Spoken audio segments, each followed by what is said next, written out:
So today I have Felix, who is a senior software engineer at Google. Hey, Felix, how are you doing today? Yes. How are you?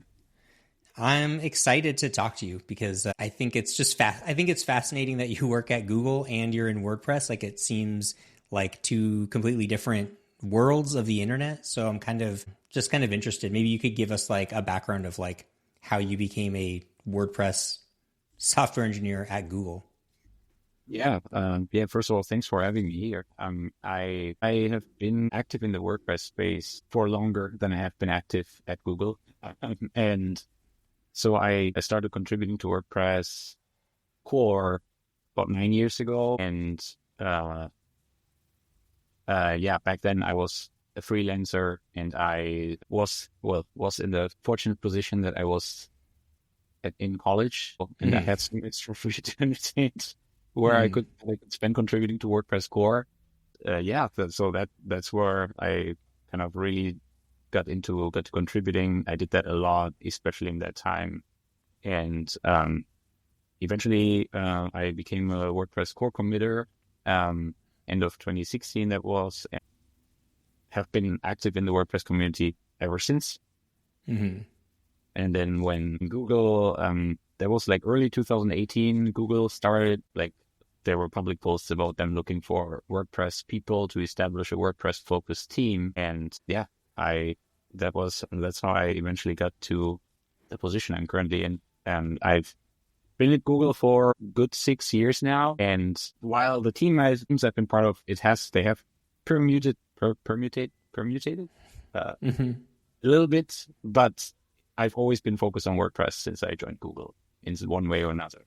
So your team Yeah. is everyone in there is focused specifically on WordPress, or is it just like CMSs in general, or like what is the like the Yeah, I mission? mean, our team is, I would say our team is technically focused on CMSs, but since scale and adoption is an important part of what we're doing, WordPress is by far the biggest player in the market.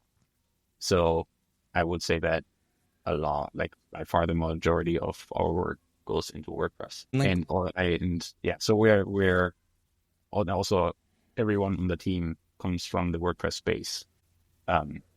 We have a few other core committers and other core contributors in our team. what makes Google want to have people who are not just like engaged with WordPress, but I mean, we can talk about some of the things that your team contributes heavily to, things that are like important to core and stuff. What makes Google like want to do that? What's the incentive? I mean, Google wants the web to thrive, and WordPress is one of the biggest, if not the biggest, ecosystem that impacts the web. Mm-hmm. So our team is focused on improving user experience in the CMS space. Again, most importantly in WordPress because of the large market share that it has. This is basically we are the one of the pieces to try to improve user experience on the web. And there are other teams in Google that do this for other segments outside of CMSs. So we are, like, I would say, again, all the people on our team come from the WordPress ecosystem. So we care about WordPress deeply, Mm-hmm. and Google cares about a good user experience on the web, so that the web continues to be relevant in comparison, for example, to all the closed markets and app stores and so on. So we're trying our best to keep the web relevant for the decades to come, so to say. Yeah, and I guess that makes sense because Google's kind of one of their main areas is search, and search really is not about, search doesn't work with closed platforms, and it probably is not super helpful when it sends you to other competitors, but like when it keeps you as part of the open web and just websites in general, then I guess that it kind of makes sense that there's this like symbiotic relationship between Google and search engine, relevance, and then individual websites. And I think you guys work on the WordPress plugin, right? That like does your Google Analytics and kind of like sets all that up.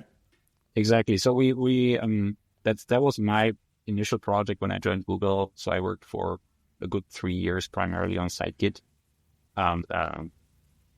We kind of rebuilt that from the ground up. But then maybe about 2 years ago, my focus pivoted a little bit towards the more of the performance work. I continued contributing to WordPress core during my entire time at Google, but maybe like in late or mid 20, no, was it? No, it was late 2021 already, I think. I think that's when we established the WordPress performance team. So that was a collaboration between Google and a few other contributors from other companies that we wanted to get this official WordPress performance team, make that a thing.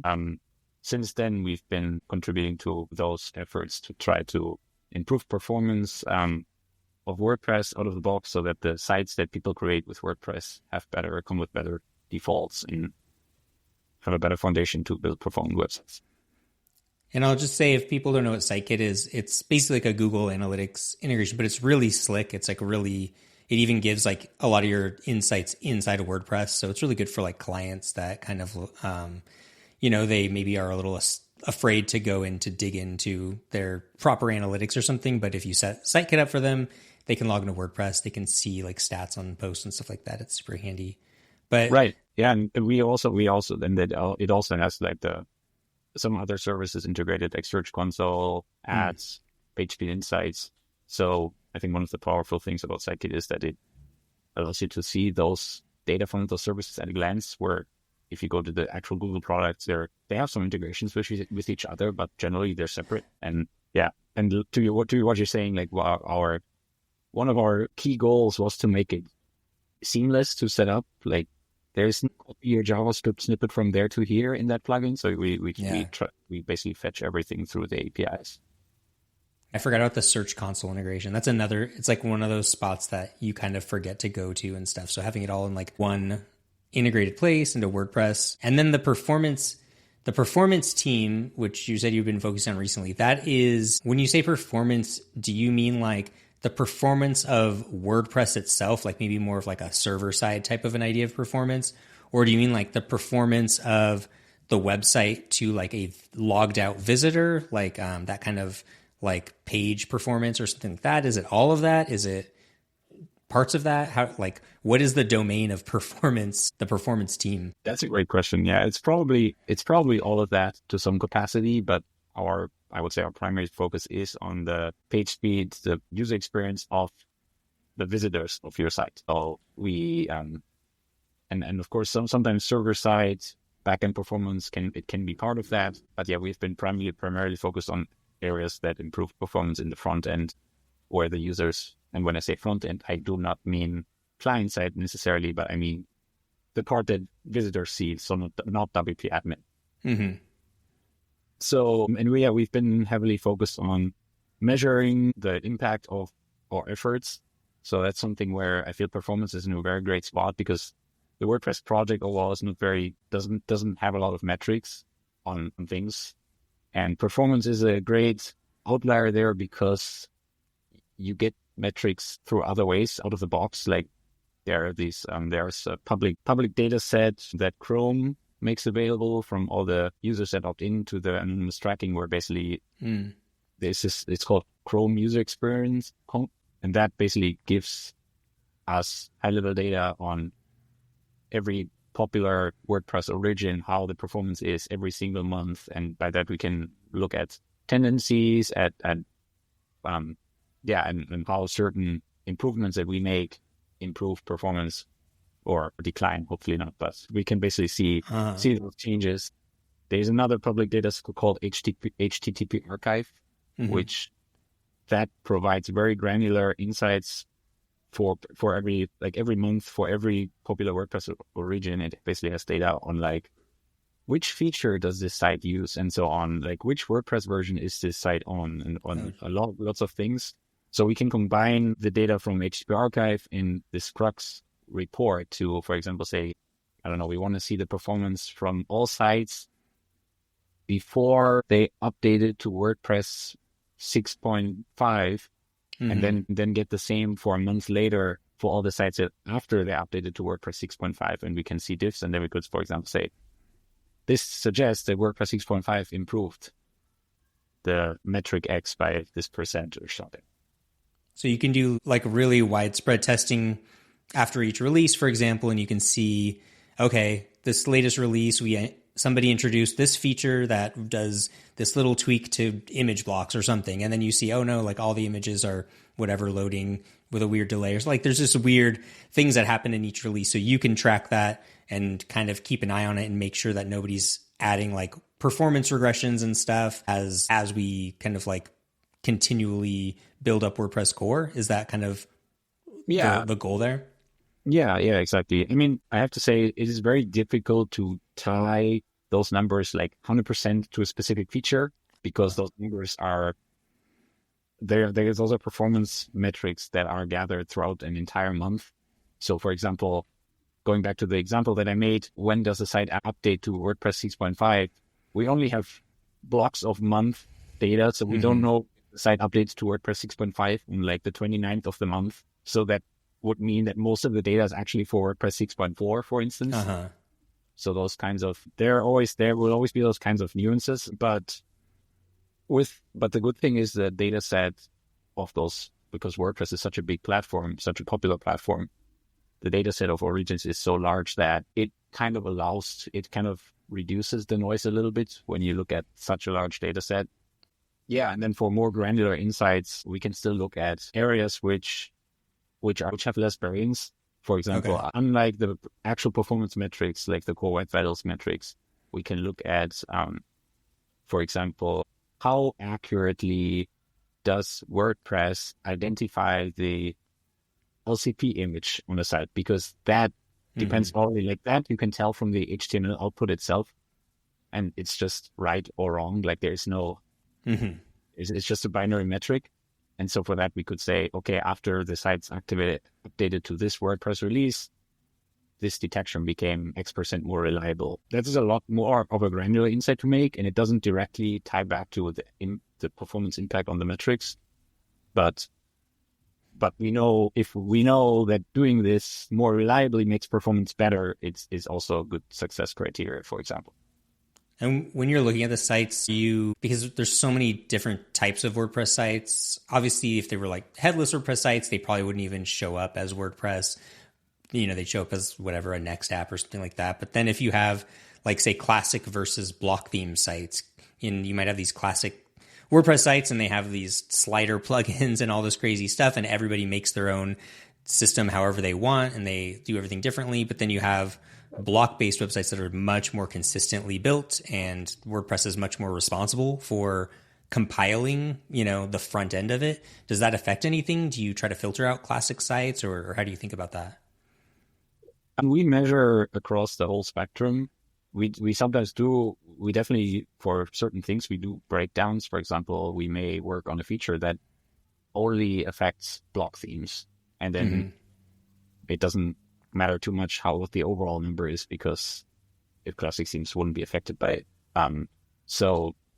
But yeah, we try to look, because we want to impact performance across the web, we want to look at the whole picture, not just block themes or not just classic themes. Like we only do it if it's relevant, but usually we put it all in one basket, essentially. I have to add though that right now the overall, like at scale, the adoption of block themes is still relatively low. So that's also a reason why we need to sort of continue. Like while that I'm a big fan of. First of all, let me say I'm a big fan of block themes, but as of today, we also cannot just like forget that classic themes are still the most widely used themes out there.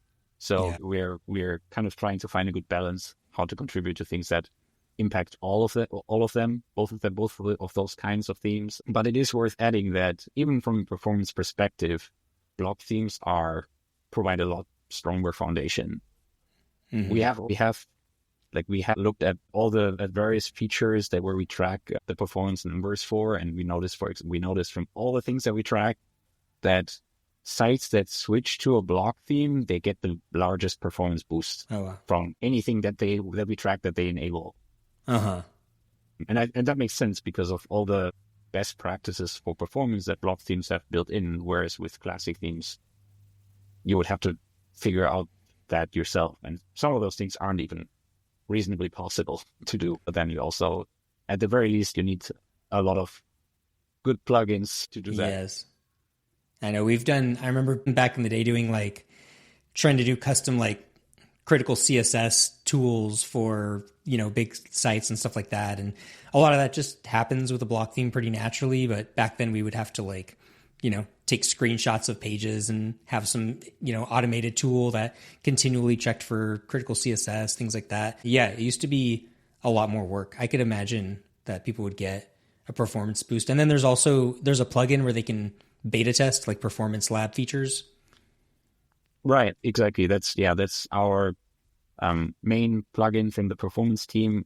It's basically a collection of various performance features. We have made them available in separate standalone plugins. So basically, Performance Lab is, I wouldn't say the hub of all those performance features that we're building, which ideally each of these features should eventually become a core feature. So the hope is that each of these plugins will eventually disappear. I usually use like the modern image formats and a few of the other ones and stuff. And so hopefully at some point in time, it'll be core. But does it help? Is it like, do you get testing data from people running it or bug reports or anything like that? Is there value to people who maybe don't mind running experimental features on certain projects or something, playing with those plugins? Yeah, I mean, a good thing about this plugins is, definitely user feedback from users that use it. The Performance Lab plugin itself, it does provide some monitoring features to users, but that we can also use, that can also be used for reporting on this Crux data set. Mm-hmm. So for the sites that use these plugins, a good thing is that we can also query for them among this Crux data set. So then we could see, okay, like sites that use modern image formats have this much better performance than the site before they activated it, for instance. Or interesting. So it's a good way to get metrics in advance of WordPress core, because if you do it only once you merged it into WordPress core, it's too late. Yeah. We don't want to do that because you always need to validate, once you have landed something, what is the actual performance impact to make sure you did the right thing. But of course, we always want to ideally get metrics before to even know whether we're on the right track. So I was thinking also, I wanted to shift gears to this other plugin, is your AI... AI services. Yeah. AI services, yeah. This is, to me, like one of the most fascinating places right now is really seeing like where AI is going to be useful and where it's not going to be useful. And it feels like places where you have a lot of data, a lot of content, a lot of repetitive tasks, those sorts of things, AI gets really useful. So it feels to me like there's going to be some really strong use cases for AI, WordPress, and in workflows, like editorial workflows, things like that. AI is great at content, images, these, all sorts of things that deal with WordPress. So you built, maybe you should just explain it to me because I feel like I'll do a bad job of explaining it. But like you built sort of almost like an underlying layer for developers to put AI into WordPress. Am I close to describing it how you would describe it? Basically what I saw is, what I've seen is that, well, for once, I don't see as many AI solutions in the WordPress space as I've seen elsewhere. So that then made me think, okay, why is that? But then I also, there's definitely a good bunch and more coming AI solutions in the WordPress space too. So when I see those, I notice how all of them kind of implement a support for usually one provider, that may be OpenAI or Gemini or Anthropic or any of them. And I basically noticed that, okay, let's think this a little bit further.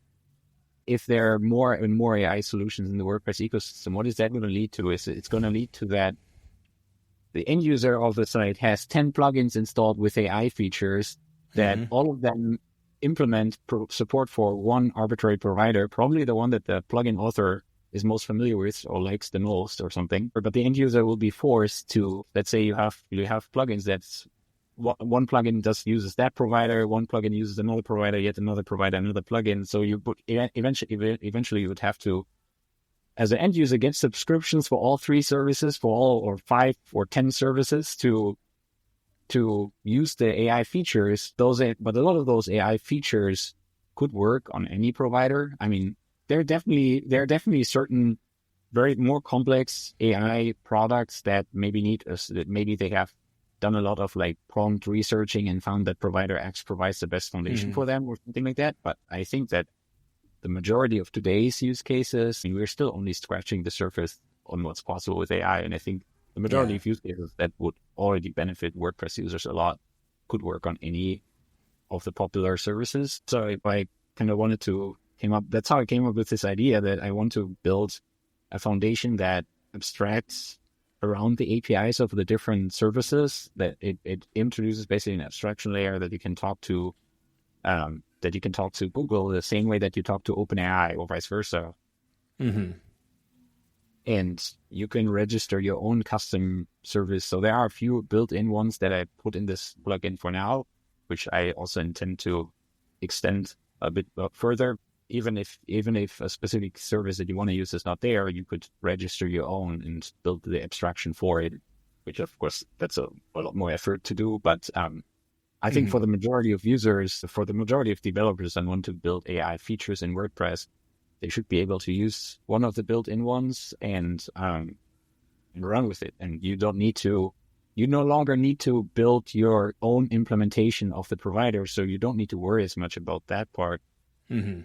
That's another portion that I found as a big missing piece. Like some of the services do not provide PHP SDKs. So then a lot of the plugins I see, either they adopt some community maintained PHP SDK, which is probably a good idea in that situation. But then also a lot of them write their own little API client class for the service. And I feel that leads to, that leads to fragmentation, everybody reinventing the wheel, but also it probably leads to not super solid implementations because let's be honest, like if you want to build AI features, you don't want to build the AI client. Like that's boring.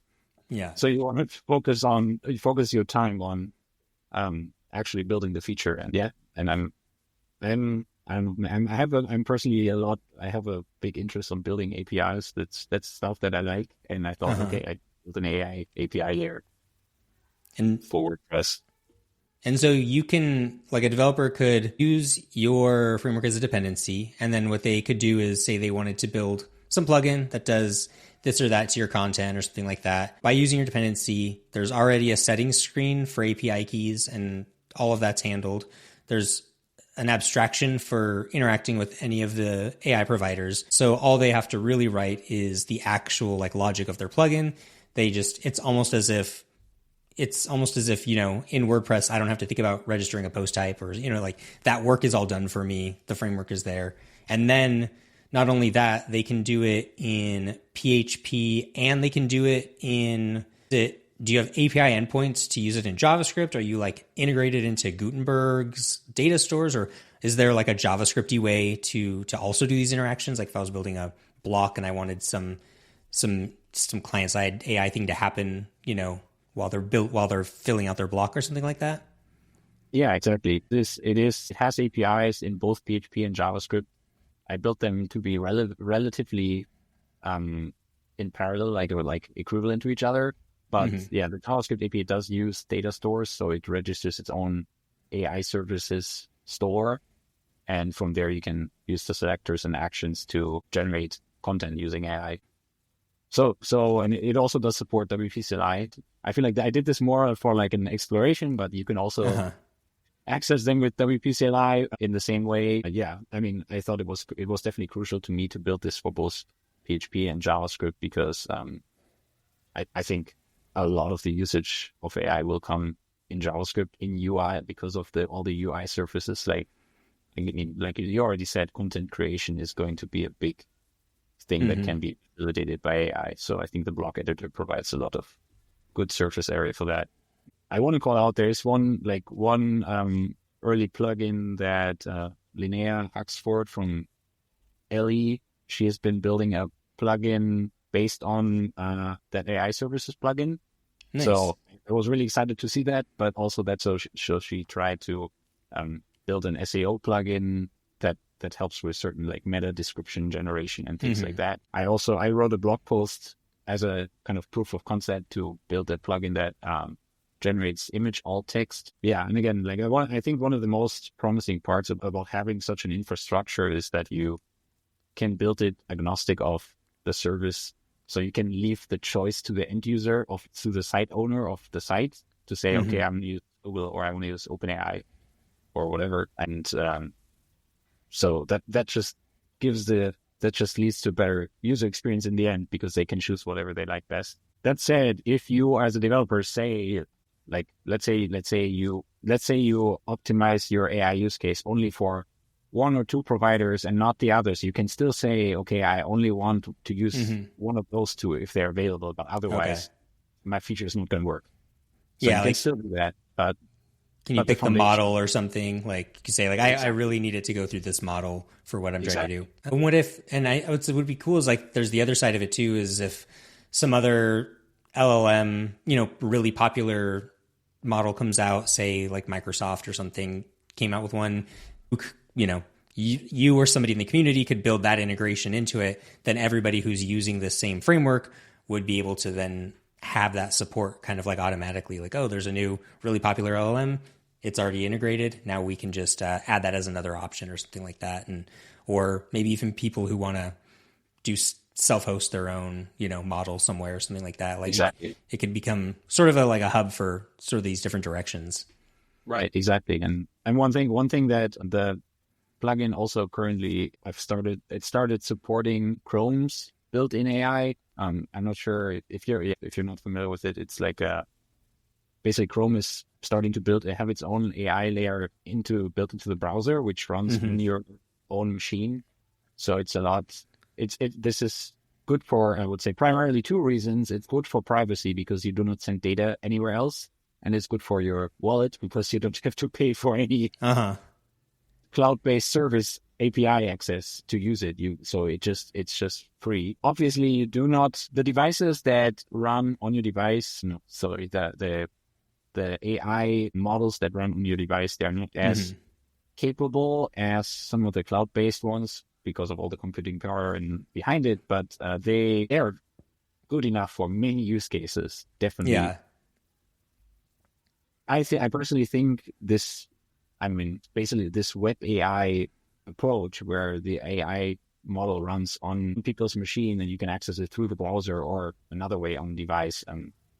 I think this is super promising. I feel like that's just starting, and I think most solutions out there currently rely on cloud-based AI services, but I think it's super promising to have this emerge now with on-device AI because of the reasons I mentioned, but also because potentially that opens up a pathway to get something like this into WordPress core. Because I think one of the current caveats with something that I build, as much as I would like it to be a universal infrastructure solution for AI, it's a bit tricky because WordPress core typically doesn't really adopt things that tie to particular third-party services.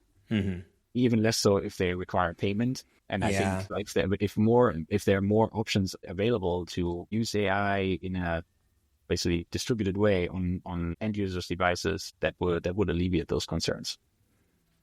Yeah, and I'm glad you brought up the browser-based one because I've heard Matt Mullenweg say this, and I kind of agree, which is that we're going to see it so baked into the browser and the operating system that it'll become less critical to think about everybody, I think we're going to see it become as ubiquitous as any other internet protocol or something like that, because it really is like hitting that level of adoption and that level of usability. But there's a lot of issues with, number one, people wanting to have the option to self-host for privacy reasons, to keep their data out of the cloud, to, maybe you're dealing with something a little bit more sensitive and you just want to run stuff locally. And then second, as our local hardware is getting more and more powerful for the typical things we do, like I use Mac Whisper, which is like a local running like transcription or whatever. And it's fine.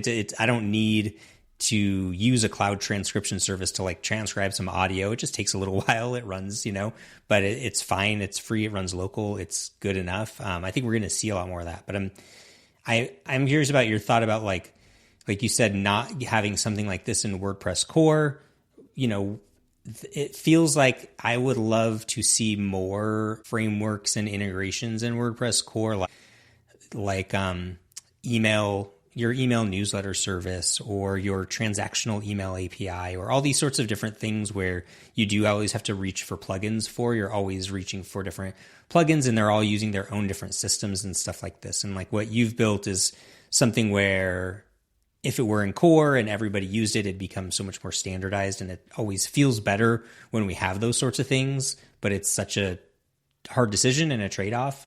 Do you think that we will see anything in WordPress core like this, or even something like related to it, like more of these sorts of frameworks, or do you think it's just not really doable?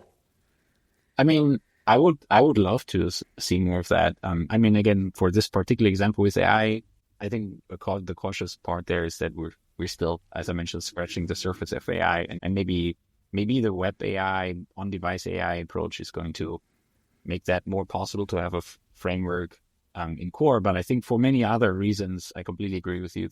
It would be great if core provided more.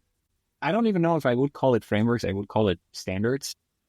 Standards is to me one of the things that core is missing. Like if you like, there's so many plugins that serve the same purpose, and it's good. It's good there is healthy competition, but it's bad because they all reinvent the wheel in their own, implement the similar features in completely different ways, and because it's so unpredictable, and because there's no standards, it eventually hurts the end users of WordPress, because there's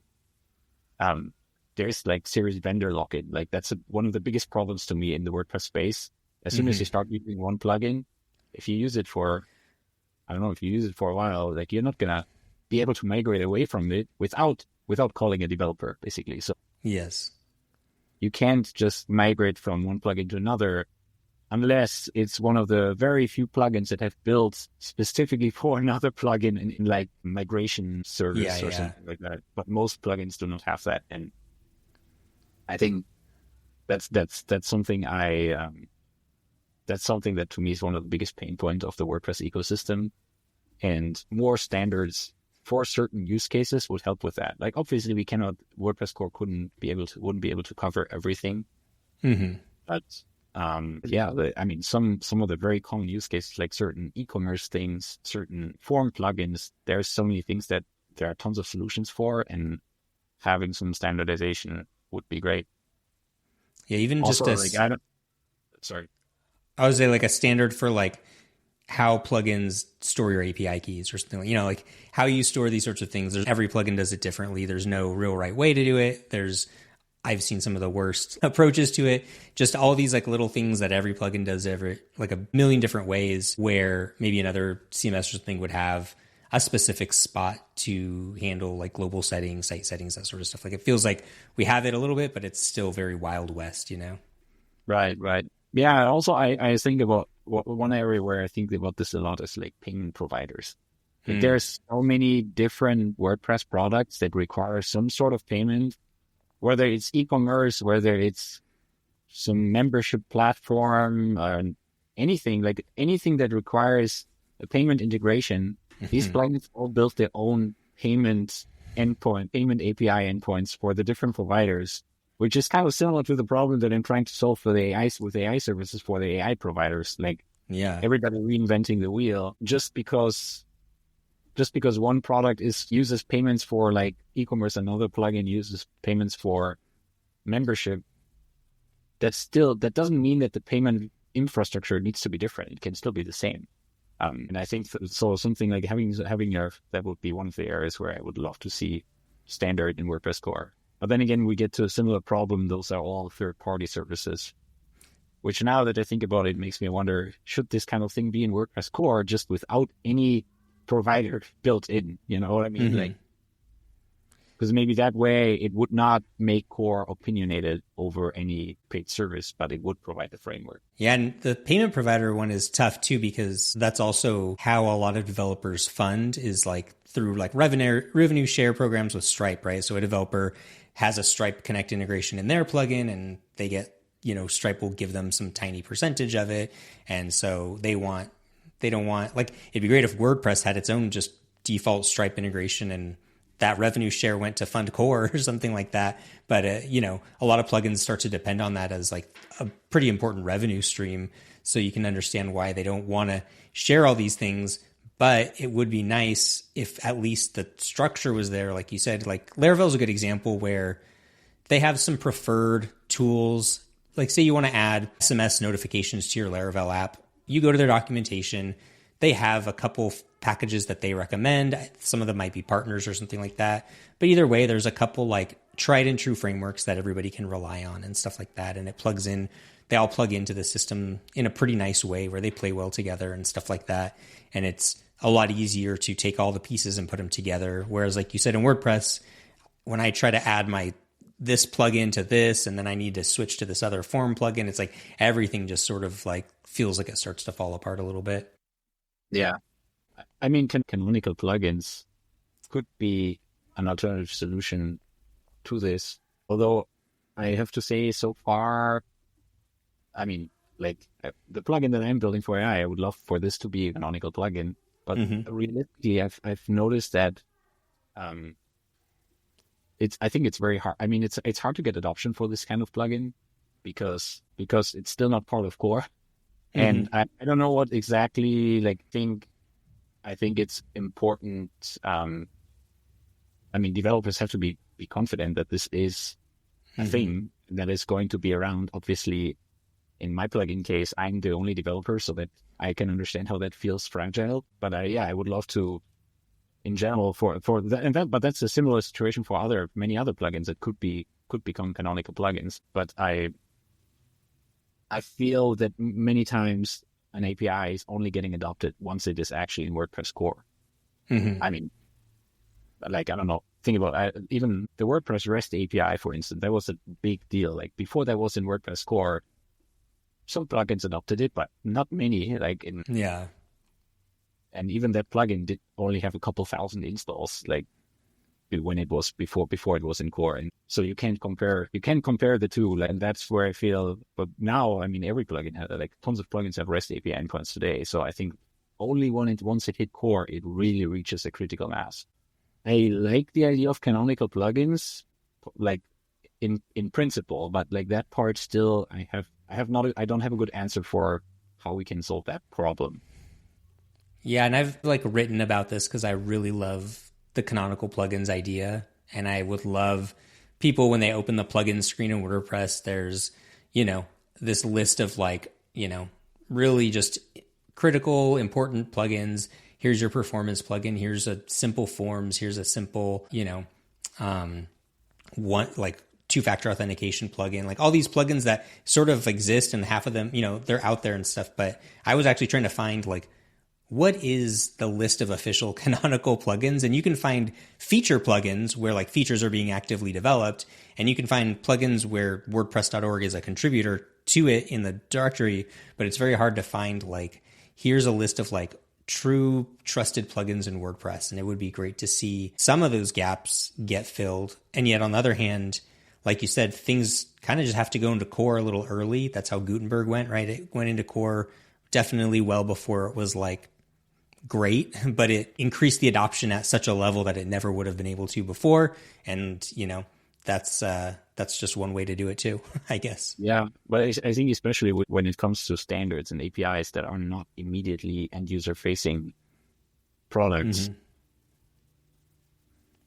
I think that the adoption problem becomes more severe. Like when you mentioned, if we had the standard form plugin, I don't think it would face that problem because lots of people want to use forms. But if we had, I don't know, standard payment API gateway provider, like the average end user would not install this. So like this is something that kind of the developer needs to build on top of. So I feel like that's where I see that difference. And to me, canonical points, end user facing features could work well. I mean, but I see it more of a struggle for things that are standards that developers need to build on top of. Yeah, that's a good point. Like I think like Action Scheduler is a good example. Yeah. I don't know that would be considered a canonical plugin. I think it's from WooCommerce maybe that actually maintains it maybe. But again, it's like that's a feature where a lot of developers in WordPress don't even know it exists or that it's, something you can use in place of VP cron. And then once they realize that and they feel like, oh, wow, it feels like it's something that's supported and it's clearly useful and solves the case and stuff like that, then it, you can see the adoption grow a little bit. But yeah, it would be amazing if there was like you said, this developer centric little group of like underlying framework type plugins and stuff like that, once one person uses it as a dependency in their plugin, then it's like, it's there once. It's not, bundled and hidden in some directory of a plugin and never getting updated. It's actually like the real maintained good version of it and stuff. Yeah, that would be great. I guess my kind of like closing question is, if you could give me like something you're excited for. Do you have anything that you're like excited about in the near future in WordPress, something you're working on or something you're seeing people work on? I think other than what we talked about, I think I'm most excited just about more plugins embracing the block theme / full site editing paradigms. Again, looking from a performance perspective, there is so much good in block themes in how they work. Unfortunately, today, it's still that many plugins are not built with block themes in mind. I mean, of course, historically they're not, but I think there's a lot of opportunity for more plugins to kind of provide their functionality as blocks or in ways that fully align with the paradigms. Like because even today, a lot of plugins that may already have blocks, but then maybe they still load a giant JavaScript file for all functionality for all the blocks in one go. But WordPress core by now has way better mechanisms to do that. So like kind of thing being adopted, I would love to see those kind of mechanisms being adopted by plugins. I would love to see that. And then of course I'm excited where the block editor is going. I hope that the outstanding issues will still be addressed soon, so that more and more people and more and more site owners can make the switch. Yeah, I truly believe it is the future of WordPress, but I would love to see it be adopted more. I feel like this last year I've gotten more requests from people who are updating their plugins to have blocks than any years previous. Like there's definitely a growing amount of developers who they'll message me and say, hey, I'm working on blocks for my plugin because it's time, and they have a lot of questions about it and stuff. But I think, like you said, if you're really focused on performance and like front-end performance of your user sites, it's actually easier to do that with a block than with a shortcode. And moving your shortcodes to blocks, like all of the asset loading stuff you'll find is actually just so much easier and cleaner, and you don't have to ever think about it, and you're not doing all these weird, tricks and conditionals to figure out how to load things and stuff. There's a huge benefit to it, and I think the shift is coming. Yeah, exactly. All those good practices, best practices are built into blocks, where I think with classic themes, you could still do it, but it would be a lot of work. It would be a lot of manual kind of hacking around work.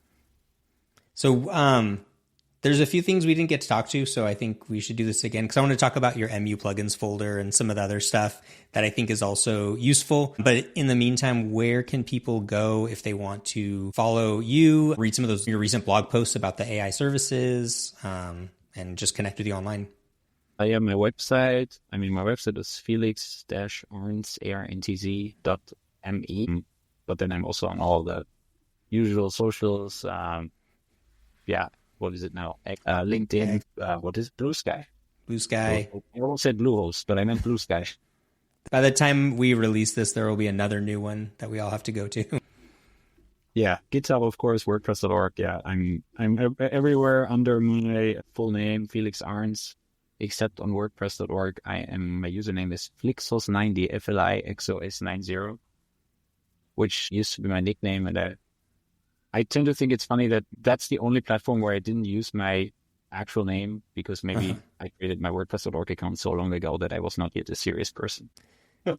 That I would say that actually happened to me too, and I tried to look into changing my GitHub and my WordPress.org, and I thought it was definitely not easy. Many of us are stuck with our younger names for our WordPress accounts. Thanks for jumping on, and looking forward to chatting again in the future. Yeah, thanks for having me. This was fun.